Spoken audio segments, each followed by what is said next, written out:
आमतौर पर कहा जाता है कि क्रिकेट को पॉलिटिक्स के साथ में मिक्स नहीं करना चाहिए, लेकिन जब बात पाकिस्तान टीम की आती है तब ये सारी चीजें दरकिनार हो जाती हैं। क्यों? क्योंकि पाकिस्तान टीम तो वैसे भी क्रिकेट खेलती नहीं है, वो तो क्रिकेट के बहाने ही राजनीति खेलने के लिए आती है। अब आप जरूर ये सोच रहे होंगे कि मैं ऐसा क्यों कह रहा हूँ। मैं ऐसा इसलिए कह रहा हूँ कि जब आपकी टीम का ऑस्ट्रेलिया जैसी टीम के साथ में एक इंपॉर्टेंट मैच हो अगले दिन, उसके एक दिन पहले आप क्या करें? आप अपने आप को फोकस करेंगे, आप प्रैक्टिस के ऊपर ध्यान देंगे, आप मैच के बारे में सोचेंगे, है ना। ये एक तरीका होता है, वो भी तब जब आपका ये इंपॉर्टेंट मैच वर्ल्ड कप में। लेकिन अब आप जरा सोच के देखिए कि पाकिस्तान की क्रिकेट टीम यहाँ पर क्या कर रही है। पाकिस्तान की क्रिकेट टीम के सभी खिलाड़ी दे दनादन क्या कर रहे हैं? ट्वीट कर रहे थे। किस लिए? फिलिस्तीन के सपोर्ट में। जाहिर सी बात है, इन लोगों का खेल से कोई ज्यादा कुछ लेना देना है नहीं। पाकिस्तान की टीम के कई खिलाड़ियों ने इजराइल के खिलाफ कल ट्वीट किए। इन ट्वीटों में उन्होंने फिलिस्तीनियों के समर्थन में आवाज उठाई। विकेट कीपर बल्लेबाज मोहम्मद रिजवान ने अपने शतक को गाजा के लिए पहले समर्पित किया ही था। उन्होंने तब ट्वीट करते हुए लिखा था कि यह शतक गाजा के मेरे भाइयों और बहनों के लिए है। इसके बाद अब पिछले कुछ घंटों में लगभग सभी पाकिस्तानी खिलाड़ियों को, मतलब कुछ एक को छोड़ दें, तो सभी ने फिलिस्तीन के समर्थन में फिलिस्तीन के झंडे के साथ पोस्ट किया। इजराइल का विरोध करने और फिलिस्तीन का समर्थन करने के लिए पाकिस्तानी खिलाड़ियों ने बुधवार को, मतलब 18 अक्टूबर की रात का समय चुना, ताकि ज्यादा से ज्यादा लोगों में फिलिस्तीन को लेकर चल रहे ट्रेंड को आगे बढ़ाया जा सके। एक दो नहीं बल्कि कई खिलाड़ियों ने फिलिस्तीन के समर्थन में पोस्ट की। कई ने फिलिस्तीन के फोटो का इस्तेमाल किया, तो फहीम अशरफ ने फिलिस्तीन के झंडे वाली इमोजी लगाई। उन्होंने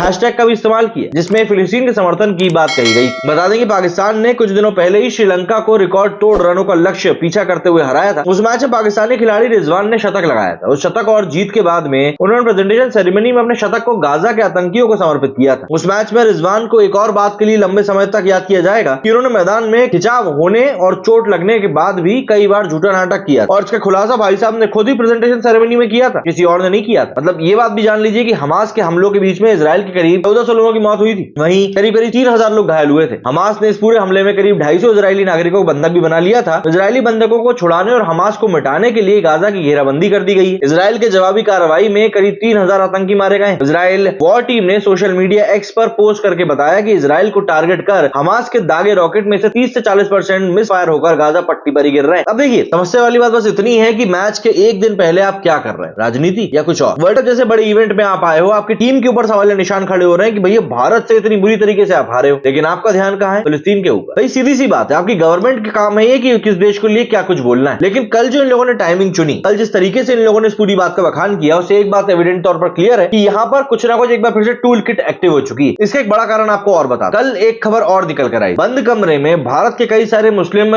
जो मौलवी हैं, मौलाना है, उन्होंने बंद कमरे में फिलिस्तीन के राजदूत के साथ मीटिंग करी और उसके बाद एक ज्वाइंट स्टेटमेंट जारी किया और ज्वाइंट स्टेटमेंट जारी करके उन सभी ने अपना सपोर्ट फिलिस्तीन को दिखाया। इसमें कोई दिक्कत नहीं है, भारत एक डेमोक्रेसी है, आप जिसका सपोर्ट करना चाहे कर सकते हैं। इवन भारत का जो विदेश मंत्रालय है उसने भी फिलिस्तीन को लेकर ही ट्वीट किया। लेकिन यहाँ पर समझने वाली बात यह है कि कई सारे मुद्दों के बीच में जिस तरीके से इस मुद्दे को उठाया जा रहा है, वो मुद्दा कहीं से कहीं तक भी बनाने की कोशिश ही नहीं की जा रही। दरअसल पाकिस्तान के क्रिकेट खिलाड़ी ये जानते हैं कि इस समय वो भारत में बैठे हुए हैं और भारत का एक बड़ा वर्ग फिलिस्तीन के साथ में खड़ा हुआ है। इजराइल के झंडे के ऊपर ये लोग पैर से उसको रगड़ते हुए आगे जाते हुए दिखेंगे। तो ऐसे में पाकिस्तान के खिलाड़ी यहाँ पर ज्यादा से ज्यादा अवेयरनेस फैलाना चाह रहे हैं। दूसरी बात, यहाँ पर इजराइल का जो हमला हुआ है हमास के ऊपर, वो एक प्रतिक्रिया है जो हमास ने करी थी इजराइल के साथ। लेकिन भारत में कई लोगों का इसको लेकर रोष देखने के लिए मिल रहा है। लेकिन क्या आपने एक बात को गौर किया कि जब पाकिस्तान की तरफ से भारत के जो फौजी होते हैं उनके ऊपर हमला किया जाता है, जब हमारे भारत के फौजी शहीद होते हैं, तब कितने आपने लोगों को, भारत के लोगों को, पाकिस्तान के झंडे को कुछ इसी तरीके से रौंदते हुए देखा? मैं बिल्कुल बोल सकता हूं कि आपने नहीं देखा हो। तो यहाँ पर यह बात भी एक जहन में आती है कि आखिर ये चल क्या रहा, किस प्रकार की मानसिकता को हम लोग साथ में लेकर चल रहे हैं, किस प्रकार की मानसिकता को हम लोग प्रमोट कर रहे हैं। आपके खुद के भारत देश के ऊपर जब इस प्रकार का कोई हमला होता है, तब आप उसको लेकर कोई प्रतिक्रिया नहीं देते, तब उसको लेकर आपका कोई रिएक्शन सामने नहीं आता है। लेकिन फिर अब जब इजराइल, जो कि आपसे कई हजार किलोमीटर दूर है, वहां पर कोई कार्रवाई की जा रही है, तब आप क्या कर रहे हो? तब आप झंडे जमीन पर चिपकाकर उसको रगड़ने का, उसको रौंदने का काम कर रहे हैं। मैंने वाकई में कभी नहीं देखा कि जब पाकिस्तान ने हमारे देश के ऊपर हमला किया हो और पाकिस्तान के झंडे के साथ ये सुलूक किया जा रहा हो। अब खैर, इसके बारे में विशेषज्ञ जानते हैं कि ऐसा क्यों होता है, ऐसा क्या होता है। लेकिन जो समय और जो मौका चुना गया पाकिस्तान के खिलाड़ियों के द्वारा, वो वाकई में साफ तौर पर बताता है कि इस समय वर्ल्ड कप जैसे बड़े मंच का इस्तेमाल किया जा रहा है सिर्फ और सिर्फ किस लिए? राजनीति को हवा देने के लिए। पाकिस्तान के खिलाड़ियों का जिस समय पर अपना पूरा ध्यान अपनी टीम प्रैक्टिस के ऊपर होना चाहिए, अपनी टीम की स्ट्रेटेजी बनाने के ऊपर होना चाहिए, लेकिन नहीं, उस समय ये लोग क्या कर रहे हैं? फिलिस्तीन को सपोर्ट। क्योंकि ये लोग जानते हैं कि घटिया तो हम लोग खेल ही रहे हैं और घटिया खेलकर हम लोगों का कुछ होना जाना है नहीं, इसीलिए भैया यही काम कर लो। अगर आप देखें तो पाकिस्तान की क्रिकेट टीम के फैंस भी कम नहीं, लेकिन अगर आप यहाँ पर एक स्ट्रेटेजी देखेंगे पाकिस्तान के खिलाड़ियों की, तो इन लोगों की स्ट्रेटेजी क्लियर है कि हमारे जो फैंस हैं उनका ध्यान फिलिस्तीन के ऊपर लगाए रखो, ये लोग हमारे खेल के बारे में बात ही नहीं करेंगे। और ये चीज में की जा रही है, इसीलिए ये लोग भारतीय दर्शकों को भी टारगेट कर रहे हैं। अहमदाबाद में हुए मैच में जय श्री राम के जो नारे लगे, उसके बाद इन लोगों ने भारतीय फैंस के ऊपर उंगली उठाई। पीसीबी ने ऑफिशियली जाकर आईसीसी से कंप्लेंट करी कि भैया ये फैन क्या कर रहे हैं। आईसीसी आईसीसी ने भी जवाब दे दिया कि भैया कोई इंडिविजुअल, मतलब कि जैसे एक व्यक्ति कोई जाकर कुछ करता तो हम लोग एक्शन ले सकते थे, इतने बड़े क्राउड को लेकर हम लोग कुछ नहीं कर सकते। और फिर ये खुद कौन से दूध के धुले हुए हैं, इनके तो स्टेडियम में पत्थरबाजियां तक हो चुकी हैं। कराची का एक वो माहौल याद है ना, कल इरफान पठान ने भी खुलासा कर दिया कि इरफान पठान ने बताया कि भैया पेशावर में जो 2006 का मैच था उसमें क्राउड की तरफ से मेरे मुंह के ऊपर लोहे की कील फेंकी गई, मेरी आंख के नीचे उससे चोट भी लगी, बालाजी को वहां पर ट्रोल किया गया, अजीत आगरकर को लेकर वहां पर गलत बातें करी गई। लेकिन क्या भारतीय खिलाड़ियों ने कभी इतना हल्ला मचाया? क्योंकि भारतीय खिलाड़ी गए थे वहां पर खेलने के लिए, उनका काम ही था वहां पर जाकर खेलना, पर पाकिस्तानी खिलाड़ी तो यहाँ पर आए तमाशा करने के लिए, और इनका ये तमाशा है कि खत्म ही नहीं हो रहा। अब इनका तमाशा खत्म हो तब तो जाकर ये खेल के ऊपर ध्यान दें। अब आज इनका मैच होना है, अहम मैच है, ऑस्ट्रेलिया के साथ मैच है, काफी तगड़ी टीम के साथ में मैच, लेकिन ये लोग क्या कर रहे हैं? वही ट्वीट पे ट्वीट किए जा रहे हैं। भाई इन लोगों को मैं आपको बता रहा हूं, बिरयानी हजम नहीं हो रही है। हैदराबाद से इनको निकाल के ही गलती करी है, इनको हैदराबाद नहीं पड़े रहने देते, वहां बढ़िया सपोर्ट भी मिल रहा था और खाने को बिरयानी ही मिल रही थी। पहले बीफ को लेकर नाटक कर दिया, फिर वीजा को लेकर नाटक कर दिया, अब दर्शकों को लेकर बोल रहे हैं, फिलिस्तीन को लेकर। अब खेलने आए हो कि ये सब करने के लिए आए हो? ऐसा लग ही नहीं रहा है कि कोई नेशनल टीम खेलने के लिए, ऐसा गली मोहल्ले के लड़कों को उठाकर ले आए और बोल दिया कि चलो जाकर खेलो। डिसाइड तो कर लो क्या करना है, उसके बाद समझना क्या कुछ हो रहा है क्या कुछ नहीं हो रहा है। मेरे से नहीं। जय हिंद, जय भारत।